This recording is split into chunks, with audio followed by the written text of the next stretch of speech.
మన వాళ్ళే ఇట్లా ఉంటే బయటూరు దాడి చేయడం అన్నది ఈ సర్వసాధారణమైన విషయం.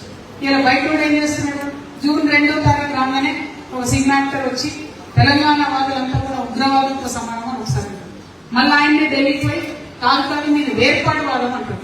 నేను ఒకటే మాట్లాడుతాను, కాంగ్రెస్ ప్రభుత్వానికి చిత్తశుద్ధి ఉంటే తెలంగాణ ఉద్యమాన్ని వేర్పాటు వాదంతో పోల్చిన ఆయన మీద దేశద్రోహం కేసు పెట్టండి. పవన్ కళ్యాణ్ మీద ఎందుకు పెట్టాలి? పెట్టాలి కదా. అదే నువ్వో నేను పోయి మీరు వేర్పాటు వాదం అని ఊరుకుంటారు, తెల్లారి కేసు పెడతారు. మొన్నటి నుంచి మేము సింగరేణి కార్మికుల కోసం తిరుగుతున్నాం, ఎక్కడ పోయినా గేట్లు తాళం వేసి నూకొని పోయినా కూడా లోపల కేసు పెడుతున్నాను. మరి ఎందుకు కేసు పెట్టాను? పవన్ కళ్యాణ్ వచ్చి నువ్వు వేర్పాటు వాదం అంటే కేసు పెట్టావా? మీది దేశద్రోహం అంటే కేసు పెట్టావా? వేర్పాటు వాదం అంటే దేశం నుంచి విడిపడడం.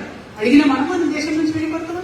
ఎప్పుడన్నా ఎత్తిన మా తెలంగాణ ఉద్యమంలో మేము అందరం మాత్రం పాడమని ఆ తలకాయలేని సినిమా యాక్టర్ మాట్లాడే మాటలన్నింటికీ చూసుకుంటే ఎట్లనుకుంటుంది కాంగ్రెస్ ప్రభుత్వం? అంటే సినిమా వాళ్ళకు ఒక న్యాయం, ఆంధ్రలకు ఒక న్యాయం, తెలంగాణలకు ఒక న్యాయం. ఇదే మేము పోయి సెక్రటేరియట్ ముంగట బదిలీ పోసి ధర్నా చేస్తాం. పెట్టలేము అంత కేసు, తీసుకుని అరెస్ట్ చేయాలి మమ్మల్ని అందరూ. ఎందుకు ఇవ్వాలి? ఆ సినిమా యాక్టర్ వచ్చి సరే మళ్ళీ వేరే రోజు అంటే వేరు. ఆ రోజు జూన్ 2 మనం సంబరాలు చేసుకుంటున్నాం అందరం అన్ని చోట్ల. ఆఖరికి ఉద్యమకారుల కార్యక్రమం కూడా మేము 2వ తారీఖు వద్దు ఈ ధర్నా చేయడానికి 1వ తారీఖు పెట్టుకొని మేము ఆ రోజు ప్రొటెస్ట్ చేసి ఆ రోజు రౌండ్ టేబుల్ పెట్టుకోవడం జరిగింది. ఎందుకంటే ఆ మర్యాద మనకుంది, ఆ ప్రేమ మనకుంది. అందరూ తెలంగాణ అవతరణ దినోత్సవం సెలబ్రేట్ చేసుకుంటే మనం ఎట్లా ధర్నా చేస్తామనే విఘ్నత మాకుంటుంది.